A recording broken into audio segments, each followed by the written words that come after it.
Yo, what is up, squad? It's your dude PinoE here. Happy Friday, everyone. Today wasn't a very busy day at all, but the sneaker news god has something to share, so click that like button, subscribe if you're new. Now let's go.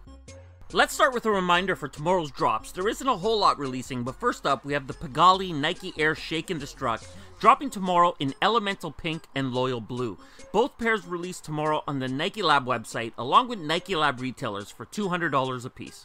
And the only other pair that we have dropping tomorrow are the ADIDAS Yeezy 350 version 2 Zebra. If you didn't win any raffles, you still have a chance to pick them up tomorrow, as they will be releasing on the foot sites at 7 AM Pacific or 10 AM Eastern, along with adidas.com, which will be a random time. Retail price is $220. And before we move on, I had a little bit of free time today, so I went to the zoo, and I wanted to share a picture of this stupid ass hypebeast zebra that I saw. What a fucking shithead.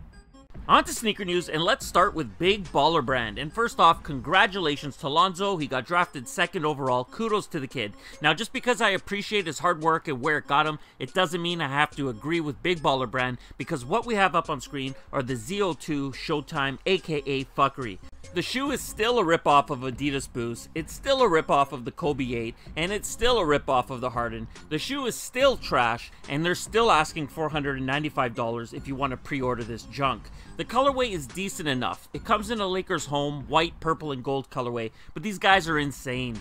Reading through the description, it gives you an idea of what you're actually buying here. A sleek design, which is debatable. Ultra-light materials. I mean, sure, I haven't held it, so I'm not going to dispute that. But the technology is an advanced performance insole. That's right, you're paying $495 for an insole. And if you order them today, you could get them by February. Over to Nike, and let's start with the official images of the Nike Special Field Air Force 1 Mid Triple Ivory.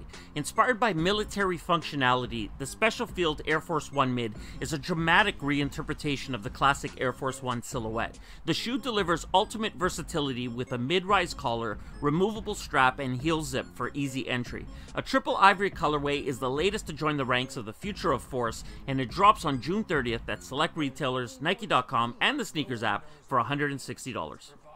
For Kevin Durant, the game is not only about honoring the ones who came before him, but also about inspiring the ones who will come after him. The DNA of his game is a construction of unmatched versatility, searing efficiency, and an undying love of the game, an identity that can never be replicated. The KD10 fingerprint pays homage to KD's unwavering desire to leave his mark on the game, from the blacktop of Seat Pleasant to the hardwood of the Bay, and this pair drops in a full black and white Flyknit upper with black suede overlays on July 1st for $150. Next up, we got the official images of the Nike Kyrie 3 Tuxedo, and I know this is a simple colorway with simple color blocking, but it's dope. The pair comes built in a mesh and hyperfuse construction, dressed in a primarily black colorway with white detailing hitting the tongue, swoosh branding, and midfoot. The midsole on this pair is also white based, but completing the look is black speckling and a black outsole. Very dope pair, and if you're a fan of the Kyrie 3, you could pick these up on July 21st for $120. Next up for Nike, we have the Clot Nike Air Vapor Max. Clot's vision for this collaboration includes a red Flyknit upper with black detailing hitting the flywire, laces, tongue, and heel branding while sitting on a red Vapor Max Air unit. The last detail worth pointing out is the Nike swoosh. Although it looks like it's missing, it is there, albeit it's extremely subtle and built into the Flyknit pattern. Anyway, these are dope, and for now we only have a date for the Euro Squad, as they're set to release on July 28th for $200. For North America and the rest of the world, stay tuned. And last up for Nike, we've got VLONE, and they had their first ever fashion show in Paris, and as part of that show, ASAP Bari revealed 4 upcoming VLONE Nike Air Force 1 colorways.